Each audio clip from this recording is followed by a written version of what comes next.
안녕하십니까. 부동산 신문 읽어주는 공인중개사의 땅사고TV 임동상입니다.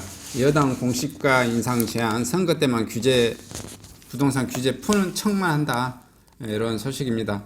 작년 총선 때 종부세 감면 필요하다고 말했고 선거 끝나자마자 종부세를 강화시켜버렸어요. 민심이 정권 심판 쪽으로 흐르자 기존 정책과 반대되는 안을 꺼내 들고 있고요. 이낙연 여기는 뭐 부동산 문제 죄송하다고 후회하고 한스럽다 반성문까지 쓰고 있는데, 이게 기존에 하셨던 분들의 발언을 보면, 부동산 정책 관련 여당 인사들 발언을 보면 종부세, 작년 총선 직전 이낙연 2주택자 종부세 감면이 필요하다고 말씀했는데요.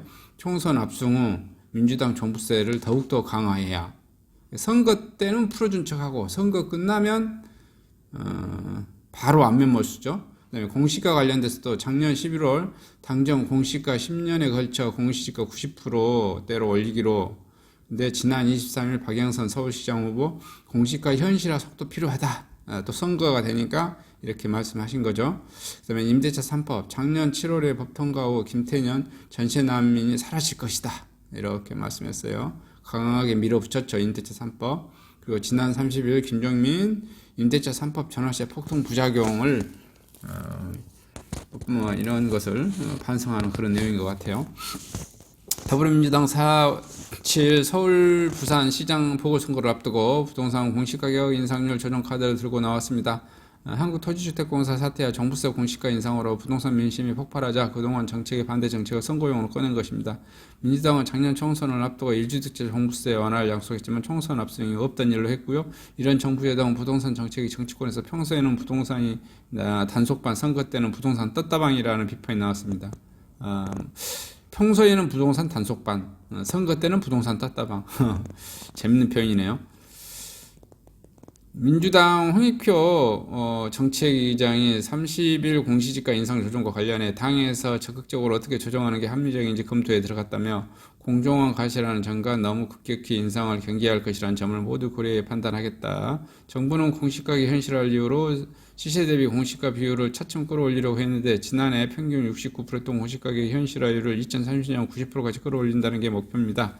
재산세 감면 대상도 6억 원이 이하 1주택자 보유자로 한정했고요. 그러자 이른바 똘똘한 한 채 아파트를 가진 실주들이 반발하고 있습니다. 마포구, 노원구, 구로구 등 서울 비수권, 강남권, 비강남권 지역 국회의원들도 징벌적 세금이라는 민원에 시달리고 있다. 민주당이 갑자기 부동산 기조에서 물러선 것은 부동산 민심이 정권 심판 기류에 반영되고 있기 때문이다. 여당 내에서도 공시가 인상 속도 조절론이 나오고 있고요. 노웅래 민주당 최고위원은 지난 19일 1, 2년간 공동주택 공시가 현실화를 현실적으로 안 한 것을 검토해야 한다고 말했고요. 고용진 민주당원도 한국부동산원은 고용진 민주당원도 한국부동산원은 작년 서울 아파트 가격이 3.01 상승했다고 발표했는데 공시가격은 20%는 올랐다며 납득이 되겠냐고 말했습니다. 두 사람은 서울 마포와 노원구에 지역구를 두고 있고요. 민주당은 부동산 대출 규제 하나도 언급했습니다. 일정한 요건을 충족하는 무주택의 총 부채 상환 비율이나 주택담보대출 비율 우대 혜택을 주겠다는 것입니다. 대출 규제로 부동산을 갖겠다는 기존 정책과 반대 방향으로 가고 있다. 파범인 민주당에는 평소에 쓰지 않는, 잘하지 않는 짓거리, 부동산 반성문도 쓰고 있습니다. 이낙연 상임 선거대책위원장은 지난 이날 유세에서 요새 부동산 때문에 시민 여러분이 화가 나고 속상하신 거 잘한다. 저도 화나 죽겠다 화나면서 후회도 되고 한스럽다 말했습니다. 미리 짐작하고 단속하지 못했을까라는 굉장히 후회되고 여러분께 죄송하다고 말했습니다. 김종민 최고위원은 페이스북에서 임대차 보호법으로 전월세 폭등을 막지 못했다며 정책의 속도도 중요하지만 부작용을 막는 데도 최선을 다해야 한다고 작년 민주당 의원들은 부동산 관련 발언과 사뭇 다르게 반대되는 발언을 하고 있죠.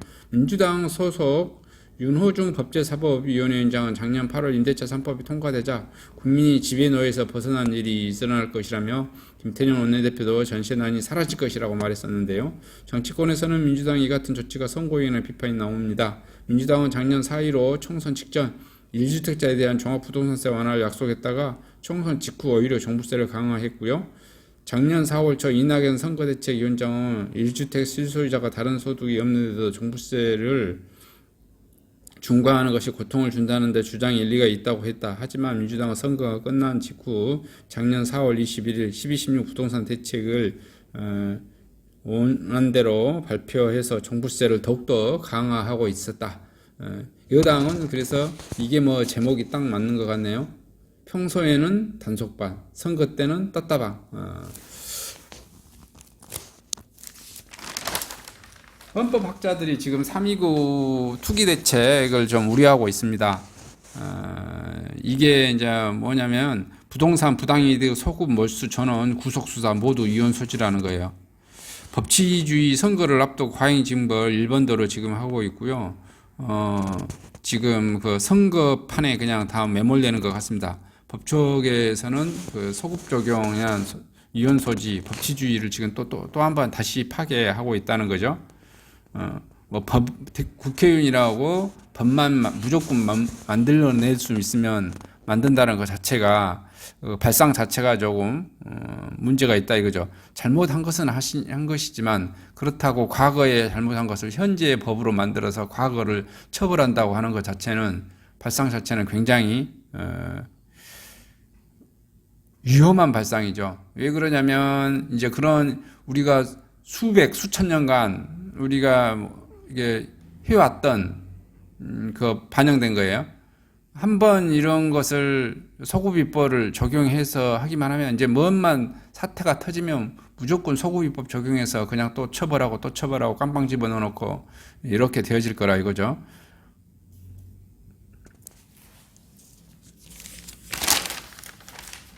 모든 공무원 재산 등록 부부까지 가족 포함하면 640만 명 재산 다 들춰보는 시입니다. 정부 3.29 투기 근절 대책 5가지 쟁점을 봤습니다. 정부가 발표한 재산 등록 대상 공직자가 얼마냐면 토지개발 관련 공직자 및 30명 공공기관 전 직원, 토지개발 이해 공직자 140명, 재산 등록 공직자 직계 좀비석 추정 480명, 학기가 640명 정도 지금 640만 명 정도가 이렇게 되어지네요.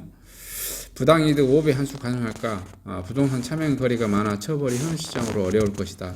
국회의 지방의원 규제 안 받아 직무연관 의혹도 커도 번번이 빠져나가. 진짜 큰 도둑놈들은 다 빠져나가고 있죠. 그 다음에 공공부문 의료 비대화. 투기 잡겠다면서 공공부문 또 늘리고 있어요.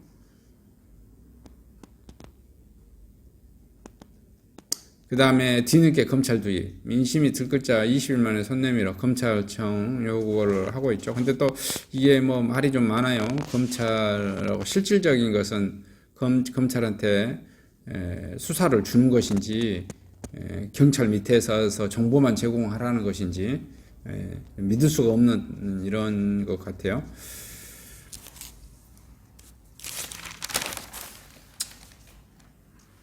목동 재건축 긴급 급제동 걸렸다고 그러네요. 더 높아진 안전진단이 문턱에 걸려서 규제 안 풀면 목동 재건축 힘들다.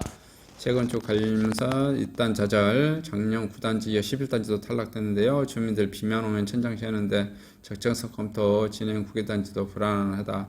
6.17 대책 이후 현장 조사 강화하고 있고요. 더봉구 사만 더봉 한 곳도 통과되어졌습니다. 서울시장 후보들 규제 안하가 어떻게 될지 한번 관심의 촉각이다.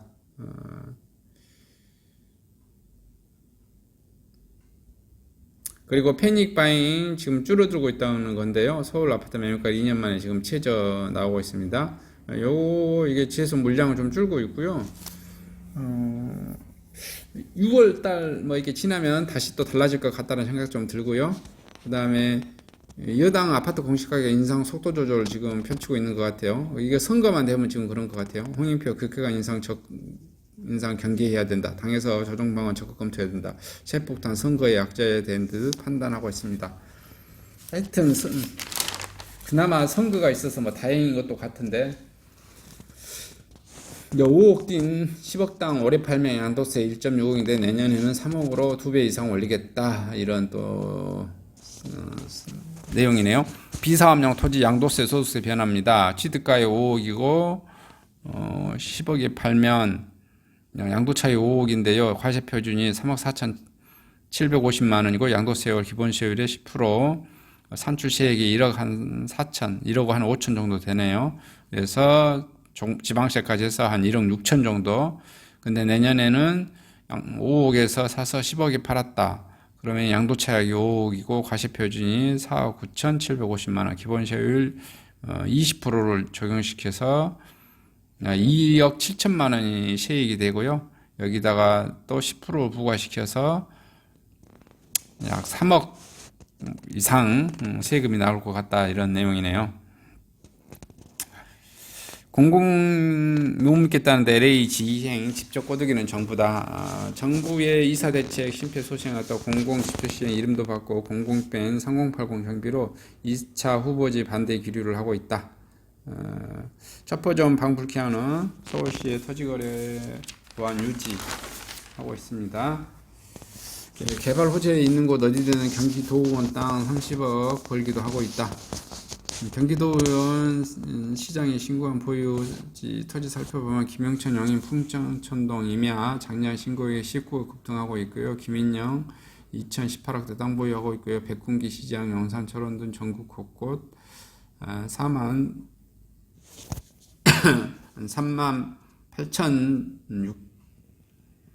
3,866제곱미터 신고가 되고 있네요. 반도체 공장 신도지 예정지에 지분 쪽의 투자 의혹이 지금 많이 있습니다.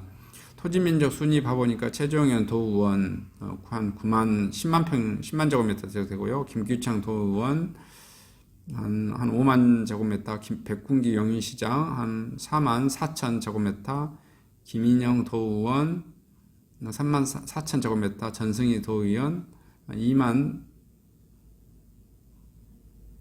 3만 제곱미터 거의 다 되네요. 토지가에 김용찬 도의원 한 29억, 김인영 도의원 민주당이고요. 18억, 백군기 영희시장 한 18억 민주당이고요. 이애영 국민의힘이네요. 16억, 김인순 도의원 민주당이고요. 한 15억. 이렇게 도의원들이 많이, 시장들이 많이 투자하고 있습니다. 그 다음에 못 믿을 국가 공무원들 재산 공개 이런 소식도 좀 나왔고요. 대검에서 투기 공직자 전원 구속 수사를 하겠다고 지금 검사들 500명, 2000명 말이 많습니다. 이것도 계속해서 관련 소식만 나올 것 같고요. LH 사태 여파가 되어져서 공공재개발 갈등 적은 곳으로 이렇게 진행할 것 같다라는 그런 소식입니다.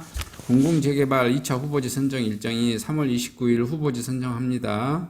그 다음에 5월에서 6월 사이에 주민설명회를 하고요. LH S공사가 합니다. 7월에는 공공재개발 예정구역 지정을 하고요. 서울시. 10월에는 정비계획 수립 착수를 합니다. 2022년 정비구역 및 시행자 지정을 하게 됩니다. 예상보다 적은 2차 후보지 28곳 보수적 심사 16곳 선정 10년 넘게 사업 못한 곳이 많았고요. 용적률 110%까지 이니셔티브를 줄 예정입니다. 1차 포함 2만 가구 공급 예상되고요. 85년 된 충청 아파트 구역 포함 탈락하는 한남 구역 주민들이 좀 반발하고 있다. 이렇게 전국 관련 부동산 소식 간단하게 마치도록 하겠습니다. 감사합니다.